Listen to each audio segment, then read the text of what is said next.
जी कहिए, किससे मिलना है? रोनी साहब को बोलो सीआईडी वाले आए। ठीक है। सोमवार की रात को विवेक का खून हो गया और हमें तुम पे शक है। क्या बकवास कर रहे हैं आप? भला मैं विवेक का खून क्यों करने लगा? अब इस क्यों का जवाब तो तुम्हें ही देना पड़ेगा। मैं विवेक के खून के बारे में कुछ नहीं जानता। ये तो अभी अभी आप लोगों ने बताया, वो मैं जानता हूँ। देखो, ज्यादा भोलेपन का नाटक मत करो। साफ साफ बताओ, विवेक को क्यों मारा तुमने? सर, मैंने विवेक का खून नहीं किया है, और वैसे भी उसके घर के बाहर सिक्योरिटी गार्ड थे, तो कोई कैसे उसके घर में घुसकर मार सकता है? सिक्योरिटी गार्ड्स कुछ नहीं कर पाए क्योंकि उन्हें कोई दिखाई नहीं। क्या मतलब? मतलब ये है कि एक ना दिखने वाला इंसान विवेक के घर में आया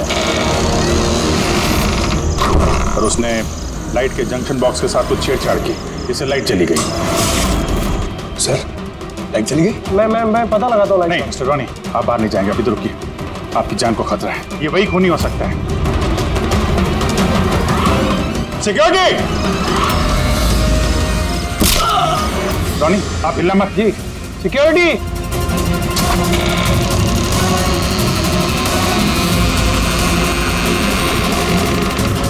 कौन है उधर? चल, चल, यहाँ पे? कौन है? कोई था यहाँ पे? कौन है? कोई दिखा? नहीं। रोनी, हिलना मत। सिक्योरिटी, लाइट ऑन करो।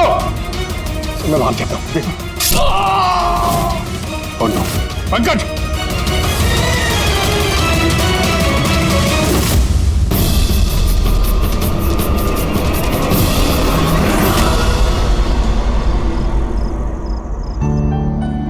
वीना, आज दिन भर सिर्फ काम काम और काम ही रहा है। शरीर भी थक गया है, पूरी बॉडी दर्द दे रही है। विवेक, 24 घंटे सोचोगे तो बॉडी तो पेन होगा ना। अब इतना बड़ा बिजनेस करना है तो सोचना तो पड़ेगा ही ना। थोड़ा सोच समझ के काम करोगे तो दिमाग पे प्रेशर कम पड़ेगा ना। ये कोई गुड्डे गुड्डियों का खेल नहीं है जो चुटकी बजाते ही काम शुरू हो जाए और चुटकी बजाते ही खेल खत्म। समझ रही हो? ठीक है, एक काम करती हूँ, मैं लोकेश को बुलाती हूँ, वो तुम्हारी मालिश कर देगा अच्छे से। ठीक है? मालिश नहीं, बस गर्मा गर्म एक गिलास दूध मेरे लिए लेकर आ जाओ ताकि सारी थकान दूर हो जाए। अच्छा, तो अभी लेके आए। Please, thank you.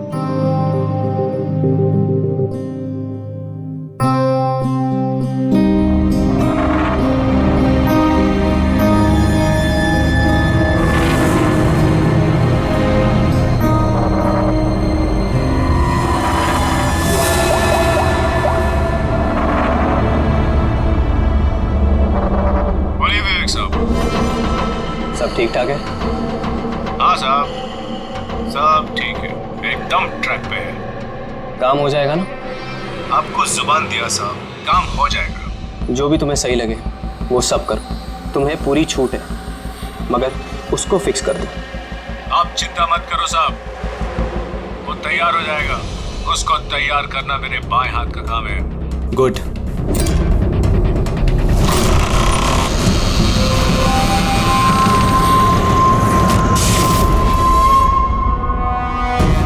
ये लाइट्स को क्या हो गया? वीना, वीना तुम हो? वीना, तुम बोलती क्यों नहीं? ये लाइट्स कैसे चली गई? लोकेश, वीना, कौन है? कौन है यहाँ पे? वीना, मजाक मत करो। देखो, देखो, मैं अंधेरे से नहीं डरता। विवेक साहब! विवेक साहब! विवेक साहब! लोकेश! वीना! लोकेश, जल्दी आओ, कोई है कमरे में। विवेक साहब! विवेक साहब, दरवाजा खोलिए! विवेक साहब! विवेक साहब!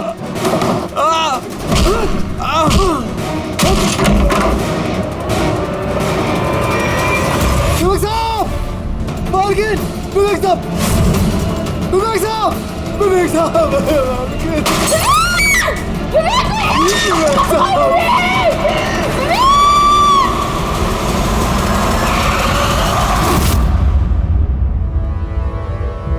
सर लगता है कई बार चाकू से वार किया। ये देखिए, कटने का और चाकू घोंपने का निशान है। घाव के पैटर्न देख के लगता है कि घाव चाकू के नहीं है, किसी और चीज से खून किया गया है। ऐसा क्यों लगता है सर आपको? ये देखो, ये जो घाव के पैटर्न देख रहे हो एकदम बराबर बराबर है, एक ही साइज के, और ये ज़्यादा गहरे नहीं है। अगर चाकू का घाव होता तो बड़ा होता, गहरा होता, और ऐसे पैटर्न में नहीं बनता। मतलब सर चाकू जैसा ये कोई छोटा हथियार है और उसे बार बार मार के खून किया। लगता तो ऐसा ही है। आप कहाँ थे आप जब ये खून हुआ? साहब मैं नीचे अपने कमरे में था। जब विवेक साहब की चीखने की आवाज सुनी तो मैं दौड़ के ऊपर आया। साहब मैंने दरवाजा खोलने की बहुत कोशिश की, लेकिन दरवाजा अंदर से बंद था। विवेक साहब अंदर से जोर जोर से चिल्ला रहे थे, इसलिए मैं दरवाजा तोड़ के अंदर गया और मैंने देखा कि जब दौड़ के अंदर आए तो आपने खूनी को नहीं देखा यहाँ पे? यही तो अजीब है साहब, खूनी दिखा ही नहीं। दरवाजा बंद था अंदर से? हाँ साहब।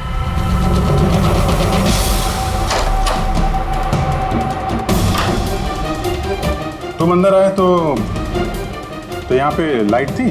साहब उस वक्त लाइट नहीं थी। जब मैं दरवाजा खोल के अंदर आया तो लाइट आ गई। कमाल है सर, ये कैसा खूनी है जो लाइट में भी नहीं दिखा? कहीं ये आत्मा? ये भी तो हो सकता है कि जब कमरे में अंधेरा था उसी वक्त खूनी दरवाजे से बाहर गया। साहब ऐसा बिल्कुल नहीं हो सकता। साहब अगर खूनी दरवाजे से अंधेरे में भी गया होता तो मुझे जरूर दिखा होता। मेरी आंखें बिल्कुल ठीक है साहब। कमरे से बाहर जाने का और कोई रास्ता तो दिख नहीं रहा है। वही तो, कमरे से बाहर जाने का एक ही रास्ता है, वो है ये दरवाजा। दरवाजा अंदर से बंद था और लोकेश ने ये दरवाजा खोला, और इसने तो यहाँ पे खूनी को देखा नहीं। कमाल है।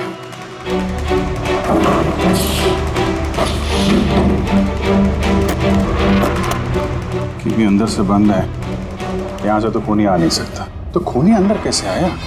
और फिर बाहर जाते हुए किसी को दिखा नहीं? सर मेरी दादी एक भूतिया कहानी सुनाती थी। पंकज, एक तो ये कहानी नहीं है, हकीकत है, और ये भूतिया नहीं है। सर ये हकीकत है लेकिन भूतिया लगता है ना। कोई यहाँ पर आता है, बिना हथियार के खून करता है और चले जाता है। कहाँ से? जाने का तो यही एक रास्ता है, ये दरवाजा। लेकिन सर बीना तो सीढ़ियों से ऊपर आ रही थी, और अगर खूनी यहाँ से जाता तो उसे दिखता जरूर। कमाल है यार, ये लाइट का आना जाना, इसका कुछ ना कुछ कनेक्शन है इस केस के साथ। लाइट का जंक्शन बॉक्स कहाँ पे है?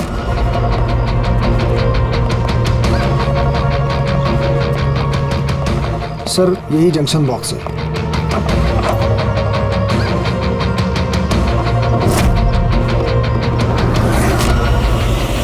इधर जरा। कल तुम ही ड्यूटी पे थे? मैं तो गेट पे था साहब। तुम्हारे गेट पे रहते कोई घर में घुस के खून कर गया, तुम्हें पता नहीं चला? देखिए साहब, मैं अपनी ड्यूटी पे अलर्ट रहता हूँ, ना कोई अंदर आया है ना कोई बाहर गया है। अलर्ट? तो क्या खूनी हवा में आया, हवा में गायब हो गया है?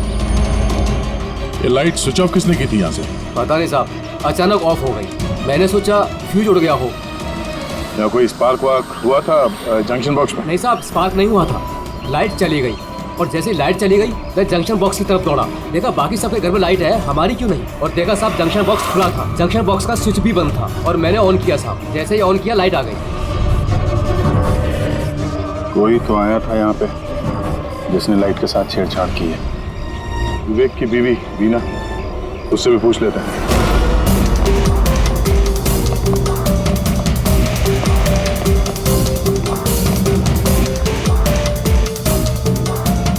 बीना जी, हमें मालूम है ये बड़ा मुश्किल समय है आपके लिए, पर हम लोग भी थोड़े हैरान हैं कि यहाँ पे सबके रहते हुए विवेक का खून हो जाता है और किसी ने भी खूनी को देखा नहीं।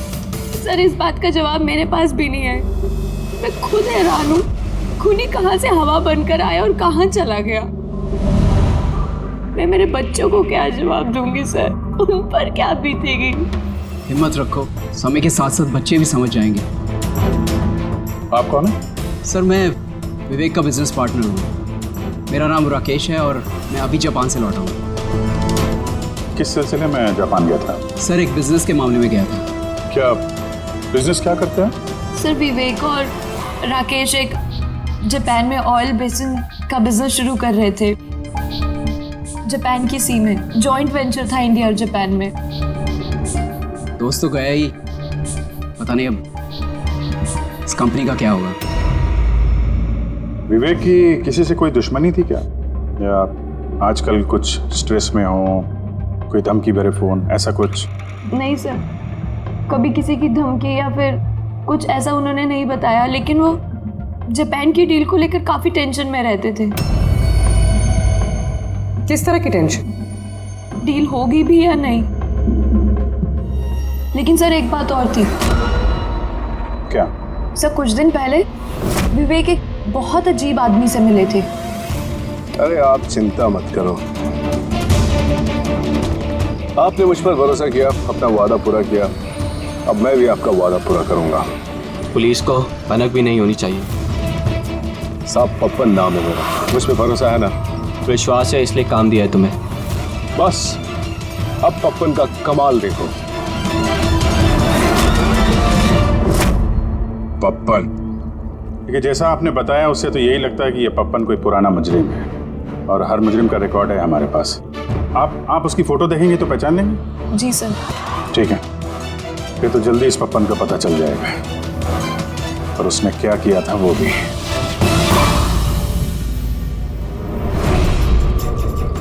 आप लोगों का शक एकदम सही है बॉस, ये खून चाकू से नहीं हुआ। तो फिर किस हथियार से हुआ जो कोई भी देख नहीं पाया, यहाँ तक कि लोकेश को भी वो हथियार दिखाई नहीं पड़ा? हाँ बॉस, हथियार भी नहीं नजर आया, और कमाल की बात है खूनी भी दिखाई नहीं दिया। ये तो पहली हो गई, खून हुआ, खून ही नजर नहीं आया। घाव चाकू जैसे हैं लेकिन खून चाकू से नहीं हुआ। पहेली तो है अभिजीत, और इस पहेली को सॉल्व करने के लिए आप लोगों को कड़ी मशक्कत करनी पड़ेगी।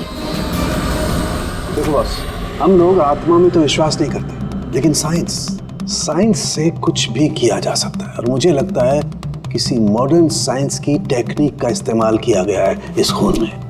हाईटेक खूनी? हाईटेक ही हो सकता है, वरना ना दिखने वाले खूनी को लाइट्स ऑफ करने की क्या जरूरत है? माना कि ये खूनी हाईटेक है, मगर कहीं ना कहीं उंगलियों के निशान तो छोड़े होंगे ना उसने। बिल्कुल है। तो फिर सर, जो क्राइम सीन से हमने उंगलियों के निशान लाए थे, उनमें से एक निशान खूनी के भी होंगे। होने चाहिए थे, लेकिन अफसोस की बात यह है कि है नहीं। आप लोग जो भी फिंगरप्रिंट्स लेके आए, उसमें सिर्फ विवेक और उसकी पत्नी के फिंगरप्रिंट्स हैं, जो एकदम क्लियर है। बाकी के फिंगरप्रिंट्स एकदम स्पष्ट हैं, सब मिल गए हैं। ऐसा लगता है जैसे किसी ने ग्लव्स पहन करके दरवाजा खोला और बंद किया। प्लानिंग के साथ खून किया गया ताकि सबूत ही ना मिले। काम करते हैं, इस विवेक के घर में जितने भी लोग हैं उन सब से अलग अलग स्टेटमेंट लेते हैं, सबसे पूछताछ करते हैं कि उस रात हुआ क्या था। खूनी ने अंधेरे का फायदा उठाया है, अब हम भी अंधेरे में निशाना लगाएंगे। सर, जब ये खून हो रहा होगा तो वो खूनी अंदर ही होगा सर। जैसे ही बीना बाहर गई उसने खून कर दिया। ये थ्योरी हो सकती है पंकज, अगर लाइट नहीं गई होती तो फिर सब दो खूनी होंगे, एक लाइट ऑपरेट कर रहा होगा और अंदर खून कर रहा होगा। मगर जिसने लाइट ऑफ करी वो कहाँ था? वहां पे तो गार्ड खड़ा था, उसने बोला ना उसने किसी को अंदर आते देखा ना कोई बाहर गया।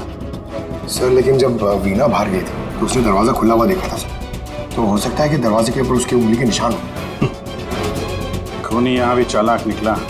सारों के सामने बताया ना, यहाँ कमरे के अंदर हमें एक भी फिंगरप्रिंट्स नहीं मिले, एक भी। उसने हैंड ग्लव्स पहने होंगे सर, इसलिए शायद नहीं मिले। हैंड ग्लव्स तो पहने ही होंगे।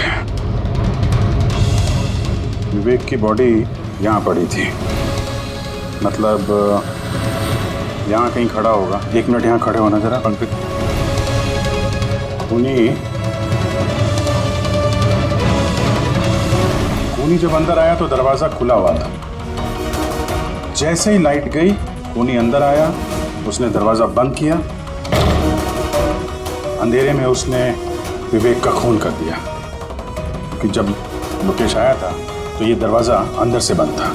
हाँ सर, खूनी अंदर ही होगा सर। करेक्ट। और जैसे ही लोकेश दरवाजा खोल के आया, खूनी चुपके से यहाँ से निकल गया। लेकिन अगर खूनी यहाँ से गया है तो लोकेश तो यहीं कहीं खड़ा था, उसे तो दिखना चाहिए था ना खूनी। लोकेश का कहना है उसने सिर्फ यहाँ पे विवेक की बॉडी देखी थी, खूनी उसे नजर नहीं आया। सर ये लोकेशन है, ये झूठ बोल रहा है सर। लगता तो नहीं है। इंटरोगेशन में अच्छे अच्छे झूठ बोलने वाले ना लड़खड़ाने लगते हैं, उनकी जबान कांपने लगती है। ऐसा लगता नहीं है वो झूठ बोल रहा है। तो फिर कौन है ये आदमी? वीना ने उसे महसूस किया, लोकेश ने उसे महसूस किया, लेकिन देखा नहीं।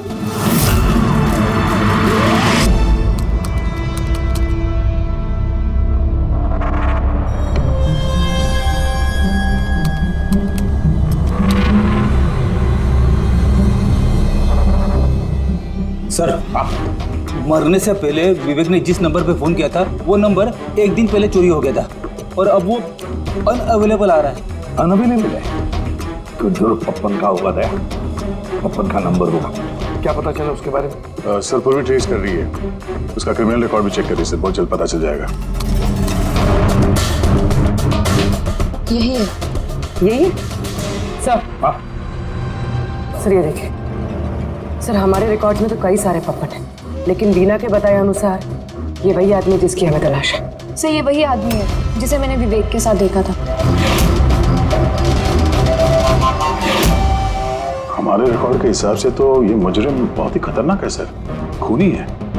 और अगर विवेक ने इसे पैसे दिए हैं तो जरूर खून किया होगा इसने। और अभी ये बेल पे बाहर है और पुलिस स्टेशन पे हाजिरी देने के लिए जाता है हर रोज। कौन से पुलिस स्टेशन में जाता है ये हाजिरी देने के लिए?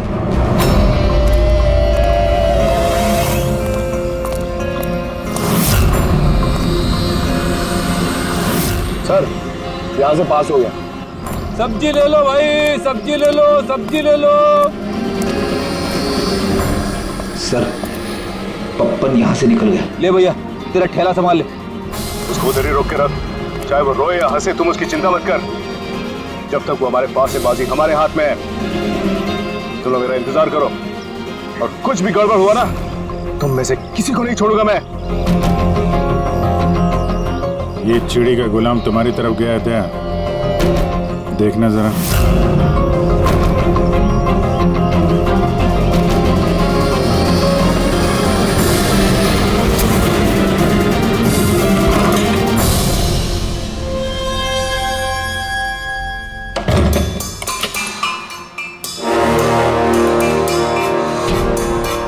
कैसा लगा हमारा इनविटेशन भरत साहब? देखो देखो आप लोग जो कोई भी हो, मुझे और मेरे बेटे को छोड़ दो।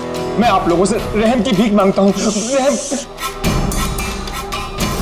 Okay fine. एक काम करो, मुझे तुम यहाँ पर रोक लो, लेकिन मेरे बेटे को छोड़ दो। मुझे ना तो तुम चाहिए ना तुम्हारा बेटा। मैं चाहता हूँ कि तुम विवेक सर की बिड पास करो। विवेक सर खुश तो मैं खुश। ये पॉसिबल नहीं है। मैं इंडियन मिनिस्ट्री में एक एम्प्लॉय हूँ। माना कि सारे कॉन्ट्रैक्ट मेरे जरिए पास होते, लेकिन मैं ऐसे ही किसी कंपनी का कॉन्ट्रैक्ट कैसे पास करवा दूं सर? मिस्टर भरत, तुम ना मामले की गंभीरता को नहीं समझ रहे हो। तुम्हारे बेटे के साथ क्या हो सकता है तुम सपने में भी नहीं सोच सकते। सपने में तुम भी नहीं सोच सकते कि अब तुम्हारे साथ क्या होने वाला है। सर मैं मिनिस्ट्री की तरफ से काम कर रहा था। जितनी भी सील्ड बिड इंडियन फर्म्स की तरफ से होती हैं उसका इंचार्ज था मैं। चीनी जापानी कंपनियों के पास अपने देश में नीलामी का कार्यालय था, लेकिन सभी भारतीय बोलियां उनके पास आई। किसी विदेशी कंपनी को भी कॉन्ट्रैक्ट मिला था क्या? नहीं सर, इसके बारे में सभी की कॉमन राय थी, क्योंकि भारतीयों के पास चीप लेबर और रॉ मटेरियल इजीली अवेलेबल था, इसलिए दूसरी विदेशी कंपनियों को कॉन्ट्रैक्ट मिलना मुश्किल था सर। सर इस नीलामी का चक्कर तो समझ में आ गया।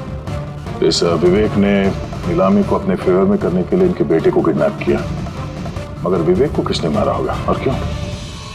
ये काम तो जरूर किसी इंडियन कंपनी का ही है जो विवेक का कॉम्पिटिटर था। इसी चक्कर में हुआ ही ये सब। वो लिस्ट लाए ना आप, जो विवेक के अलावा इंडियन बिडर्स थे? ये सर, जैसा आपने कहा था आपके अकॉर्डिंग ये मैंने लिस्ट तैयार की। Thank you. कार्तिक, विवेक, इन दोनों के अलावा राकेश, प्रमेश, शिवानी, रोनी और नवीन। अच्छा भरत जी, इनमें से आपको कौन लगता है जो विवेक के खिलाफ बोली लगाने वाला सबसे ज्यादा सर, यानी ऐसा कोई आदमी जो विवेक के ये बिड जीतने से दुखी हो या फिर उसे कोई नुकसान हो? सर, ऐसे तो 2 लोग हो सकते हैं, रोनी और नवीन। रोनी और नवीन? तो फिर मिल लो, इस रोनी और नवीन से पूछताछ करो, उनसे पता तो चले है कौन ऐसा जो बिना दिखे भी खून कर सकता है।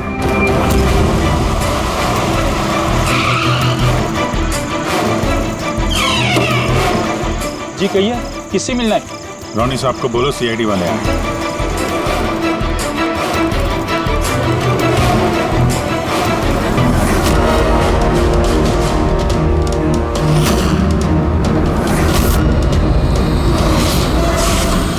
सर, लाइट चली गई? मैं पता लगाता हूँ। नहीं मिस्टर रोनी, आप बाहर नहीं जाएंगे, अभी तो रुकिए, आपकी जान को खतरा है, ये वही खूनी हो सकता है। सिक्योरिटी! रोनी, आप हिलना मत। सिक्योरिटी! सर, यहाँ कोई है? कोई है? सर, यहाँ कौन है इधर? कौन है? मिस्टर रोनी, आप हिलना मत। सर, मैं देखता हूँ। देखो पंकज। ओह नो, रोनी! साहब, सबको क्या हुआ? एक मिनट। He's no more. बाहर जाते हुए कोई दिखा था क्या? नहीं सर, मैं वहाँ जंक्शन पे गया, लाइट ऑन की और देखा कि हमारा दूसरा सिक्योरिटी गेट के पास बेहोश पड़ा हुआ है और मैं अंदर आ गया सर। Hello sir. सर, हम रोनी को बचा नहीं पाए। He's dead. ऐसा कैसे हो सकता है अभिजीत? खून तुम्हारे सामने हुआ और तुम कह रहे हो कि तुमने खूनी को देखा तक नहीं? हाँ सर, पहले तो हम सुनी सुनाई बातों पे यकीन कर रहे थे, पर यहाँ तो हम लोग वहाँ मौजूद थे सर, कोई नहीं दिखा। मतलब विवेक के खून की जैसा? हाँ सर। ये किस तरह का खूनी है सर, जो है मगर दिखाई नहीं देता? वही तो, पर इतना पक्का है कि मैंने वहाँ पे कुछ शैडो जैसी देखी थी, कुछ अजीब सी। आई मीन एक्सप्लेन करना मुश्किल हो रहा है, मगर सारुण के यार फोटो से कुछ पता चल रहा है तुझे? बॉस, लगा हुआ तो हूँ, शायद कुछ हाथ लग जाए, लेकिन एक बात पक्की है, ये खून भी वैसे ही हुआ है जैसे इससे पहले को खून हुआ है। ये देखो, बस ये देखो, यहाँ फोटो में ये हल्की सी रोशनी में ये कुछ आकृति दिखाई दे रही है, शैडो जैसी, बिना आकार के। ये क्या है, ये समझ में नहीं आ रहा है। सालू के साथ मैं पहले से कह रहा था, ये जरूर कोई आत्मा है। सर, वो जो कोई भी था, मैंने उसे महसूस किया था सर। मैंने उसे पकड़ने की कोशिश की, लेकिन वो हाथ में ही नहीं है। देखो यार, ये आत्मा कुछ नहीं होता। बस ये क्या है, ये अभी तक पता नहीं लगा पाया। सारुण के, ये किस किस्म का हथियार इस्तेमाल किया इस खूनी ने? ये है बॉस, ये हथियार है, इसे शूरिकेन कहते हैं बॉस। शूरिकेन? तो इस तरह का हथियार तो मैंने मार्शल आर्ट्स वाली फिल्मों में देखा है। अरे इसे तो वो निंजास यूज करते हैं, वो निंजा। सर, ये जापानीज हथियार है, निंजाज स्टाइल के हथियार इस्तेमाल करते हैं। जापान निंजा, और ये ऑक्शन भी जापान में होने वाला है सर, तो कहीं इन सबका कनेक्शन जापान से तो नहीं? बिल्कुल है, जापान से कनेक्शन है। इस राकेश से मिलना पड़ेगा। वही गया था ना जापान, किसी डील के बारे में बात करने। राकेश, तुम विवेक के पार्टनर हो, है ना? तो तुम तो जरूर जानते होंगे कि विवेक ने बिड हासिल करने के लिए पप्पन नाम के किसी गुंडे को हायर किया था, भरत के बेटे को किडनैप करने के लिए, है ना? नहीं सर, इसके बारे में मुझे कुछ भी मालूम नहीं। अरे ऐसा कैसे हो सकता है? इतनी बड़ी बात और पार्टनर को पता नहीं? सर, वो मुझसे काफ़ी बातें छुपाता था, इसलिए बिजनेस में भी लॉस हो रहा था। वो इतना बेताब रहता था कि लॉस कवर करने के लिए भी वो क्या क्या करता था और कहाँ कहाँ जाता था, मुझे बिल्कुल मालूम नहीं है। अच्छा, वैसे आप जापान गए थे ना विवेक के खून से पहले? हाँ गया। क्या करने गए थे आप? ऑलरेडी प्रोजेक्ट का मामला था, इसके लिए मैं जापान गया था। मगर विवेक यहीं से सारे ऑपरेशन हैंडल कर रहा था। ऑयल का प्रोजेक्ट? तो क्या क्या प्रोजेक्ट था, जरा डिटेल में बताओ तो सही। जापान में एक द्वीप है जिसे ऐतिहासिक और पवित्र माना जाता है। वहाँ के लोग ऑयल रिग प्रोजेक्ट को लगाने के लिए मना कर रहे थे। पवित्र समंती द्वीप? क्या पवित्र है उस आइलैंड में? कुछ पुराने योद्धाओं को वहाँ पे दफनाया गया था, जैसे समुराइज, रॉनिन्स और निंजास। सामुराई, रॉनिन, निंजास, पुराने योद्धाओं को दफना दिया था वहां पर। सर ये कोई इत्तेफाक है या कुछ और?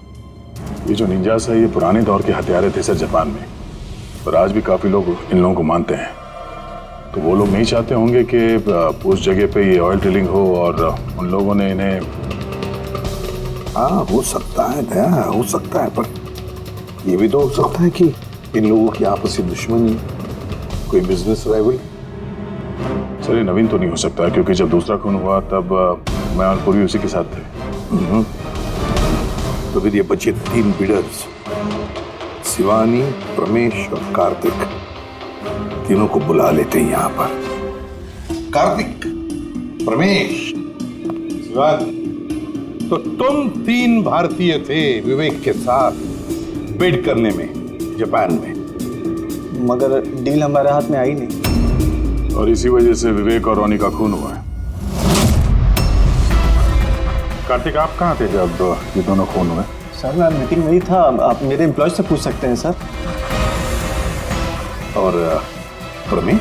सर मैं सामाजिक व्यक्ति हूँ और सर इसके गवाह सर वो अफसर हैं, और सर जिस वक्त खून हुआ मैं उनका साथी था सर। तो ये भी तो हो सकता है ना कि ये खून तुम लोगों ने करवाया।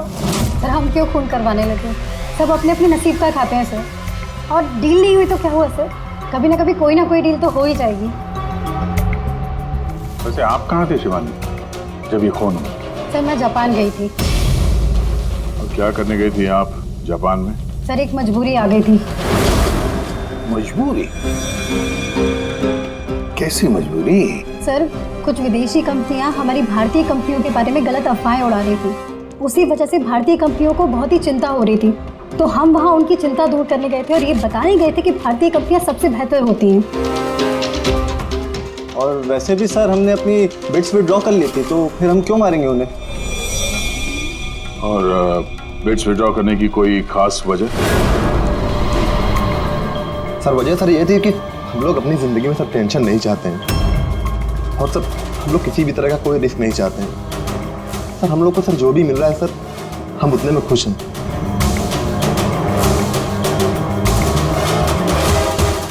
सर अब तो ये नवीन ही बचा, इसने तो बिड भी वापस नहीं ली।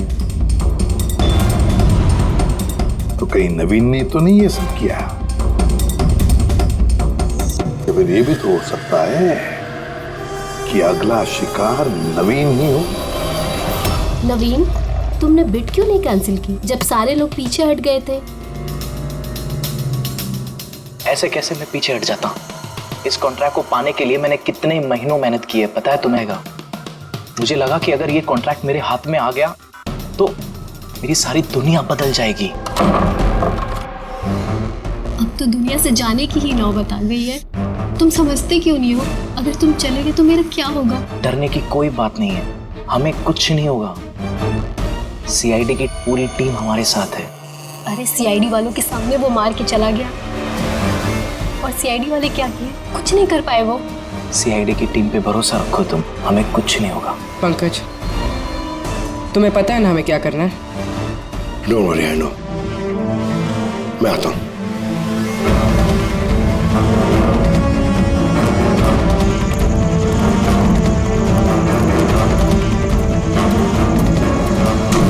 ये है वो जंक्शन बॉक्स जिसकी वजह से सारा पंगा हो रहा है।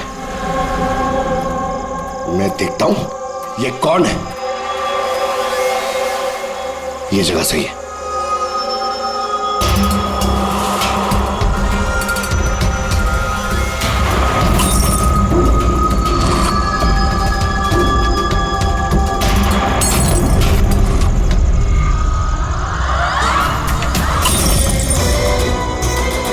कौन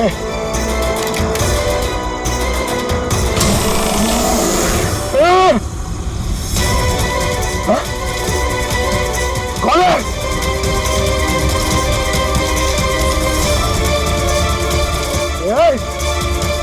मारा।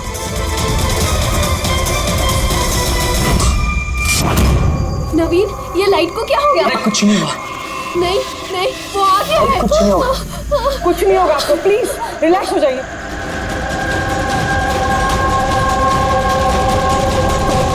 रिलैक्स हो जाइए।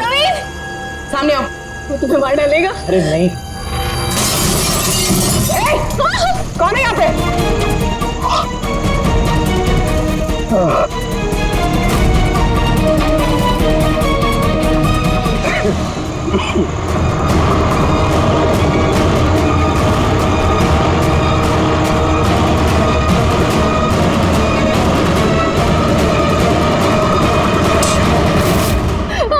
आप लोग ठीक है? हाँ?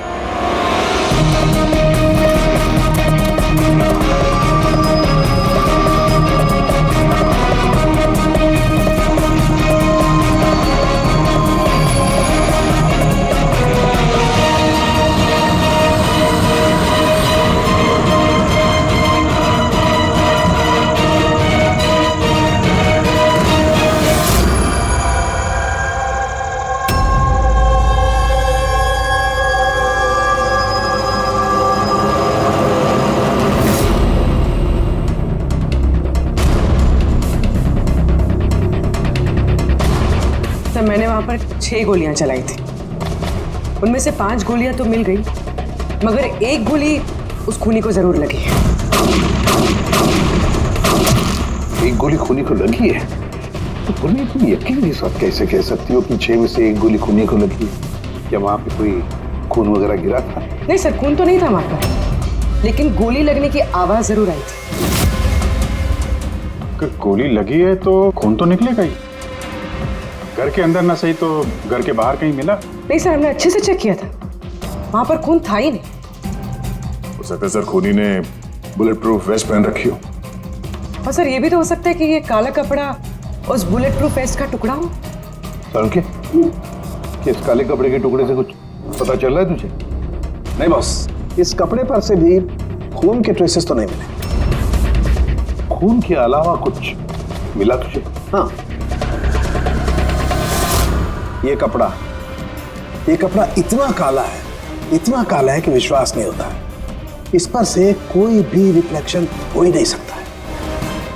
रिफ्लेक्शन नहीं हो सकता? मतलब ये फ्रेडी कि जब आप किसी भी चीज पर लाइट डालते हैं तो वो लाइट थोड़ी सी रिफ्लेक्ट होके आपकी आंखों में आती है।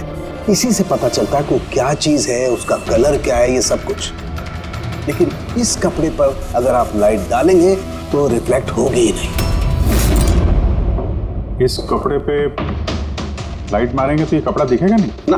मैं दिखाता हूं, ये देखो, ये यहाँ पर ये लाइट है। अब हम इसे ट्रैवल करते हैं इस कपड़े पर और ये देखो लाइट गायब। माय गॉड, मतलब इस कपड़े ने सारी की सारी लाइट एब्जॉर्ब कर ली। और ये देखो, कपड़े से बाहर आए तो फिर से लाइट दिखाई देना शुरू हो गई। अजीब कपड़ा है, पूरी लाइट एब्जॉर्ब कर लेता है। पता ही नहीं चल रहा था कपड़ा है कि नहीं। नवीन की जान को खतरा है, जो भी है जल्दी बता दे। बॉस, मैं जानता हूं कि ये क्या है और खून कैसे हुआ है।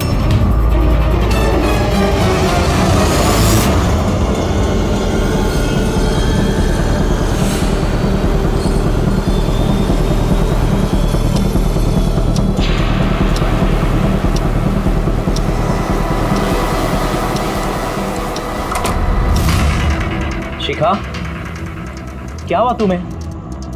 क्यों इतनी परेशान लग रही हो? हमें कुछ नहीं होगा, रिलैक्स हो जाओ। कैसे रिलैक्स हो जाओ? तुम्हें कुछ हो गया तो? शिखा, मैंने बोला हमें कुछ नहीं होगा।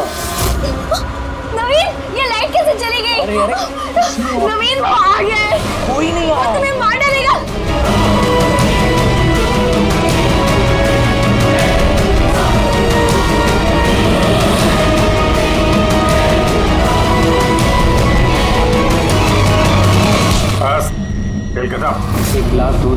से लेकर आ जाओ, सारी थकान दूर हो जाएगी।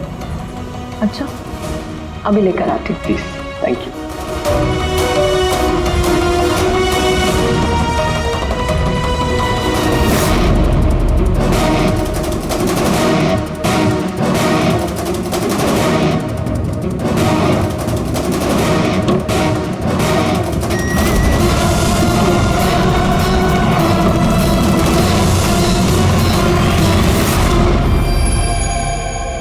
मैंने सोचा नहीं था कि कोई मुझे भी पकड़ सकेगा। हमने भी नहीं सोचा था कि एक पत्नी अपने पति का खून कर देगी। अपराधी चाहे जितना दिमाग लगाकर अपराध को अंजाम दे, कहीं ना कहीं उससे कोई ना कोई गलती हो ही जाती है। मैंने तो कोई गलती नहीं करी, फिर भी आप लोगों ने मुझे पकड़ लिया। नहीं, गलती हुई तुमसे। ये कपड़ा पहन के तुमने बहुत अकलमंदी दिखाई थी, लेकिन इस कपड़े का टुकड़ा हमें खिड़की में से मिल गया और खिड़की पे फंसा हुआ वो कपड़ा हमारे लिए सबूत बन गया और उसी कपड़े की वजह से तुम हमारी पकड़ में आ गई। ये कैसा कपड़ा है सर? मैंने इसके बारे में पहले सिर्फ सुना था बॉस। मुझे पता नहीं था कि इसका इस्तेमाल किया जा सकता है, वो भी इस तरीके से। इसे जिस व्यक्ति ने बनाया उसने अपने हिसाब से इसको नाम दिया, लेकिन एक बात पक्की है, ये दुनिया की सबसे ज्यादा काली चीज है। मैं तो कुछ समझा नहीं। सीधे तरीके से ये बात है फ्रेडी कि अगर इस कपड़े का कोई सूट बना करके पहन लेगा, वो व्यक्ति आपको दिखाई नहीं देगा तब तक जब तक कि उसके आसपास की सारी लाइट्स एलिमिनेट ना हो जाए। वो दिखाई नहीं देगा। अगर दिखाई देगा तो सिर्फ एक आकृति दिखाई देगी, एक छाया, वो भी बिना किसी रूप के। ये एक 3D से 2D में बदल जाने की प्रक्रिया है। अरे सर, कोई तो लाइट होगी जिससे ये दिखे। ऐसी कोई लाइट नहीं है, ना इंफ्रारेड लाइट, ना यूवी लाइट, ना ही लाइट स्पेक्ट्रम। अभिजीत, नवीन से कहो कि वो बिड विड्रॉ ना करे और ये इंफॉर्मेशन सब में फैला दो। सर, इस बात के फैलते ही उस पर फिर से हमला हो सकता है। यही तो हम चाहते हैं पूर्वी, यही तो हम चाहते हैं। ये ब्लैक फैब्रिक लाइट को एब्जॉर्ब कर लेता है, लेकिन हीट को एब्जॉर्ब नहीं करता। हीट को तो रिफ्लेक्ट करेगा ही।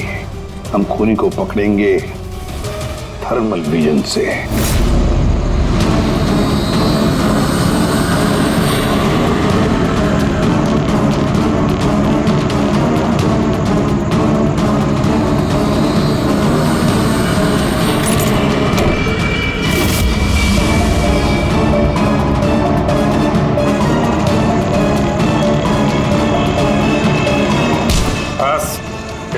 इस तरह से इस काली ड्रेस की वजह से तुम्हारा खेल खत्म हो गया? अब जल्दी से बताओ, अपने पति का खून क्यों किया तुमने? नफरत थी मुझे उससे। उसकी बीवी कहलाते हुए भी मुझे शर्म आती थी। क्यों? ऐसा क्या करता था वो कि तुम्हें इतनी नफरत थी? ये जो बिजनेस था मेरे पापा ने उसे दिया था। इतना बड़ा एम्पायर खड़ा करके दिया उसे, और वो उसे मिट्टी में मिलाने की कोशिश कर रहा था। गुंडों के बदौलत कॉन्ट्रैक्ट लेता था। तुम्हारा मतलब है कि वो खुद अपना बिजनेस खराब कर रहा था? कर नहीं रहा था, कर दिया था। मेरी फैमिली बैंकरप्सी की गिनती में थी। बिजनेस खराब चल रहा था तो उसे बातचीत कर दी, उसे समझा दी, उसे जान से मार दिया। मैंने उसे बहुत समझाने की कोशिश की थी, पर वो नहीं समझा और मजबूरन मुझे ये कदम उठाना पड़ा। मुझे मेरे बच्चों के बारे में सोचना था, उन्हें तो मैं भूखा नहीं मार सकती।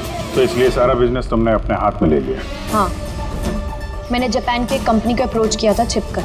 छोटे छोटे कॉन्ट्रैक्ट और पैसों के बदले मैंने तय किया कि भारतीय कंपनी कॉन्ट्रैक्ट पर कोई बोली ना लगा सके, और इसीलिए मैंने सभी बोली लगाने वालों को मारने का प्लान किया।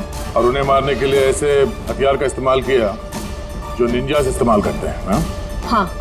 क्या मिला ये सब करके? जेल। जिन बच्चों के लिए तुमने गुनाह का रास्ता अपनाया, अब वो बेचारे अनाथ हो जाएंगे।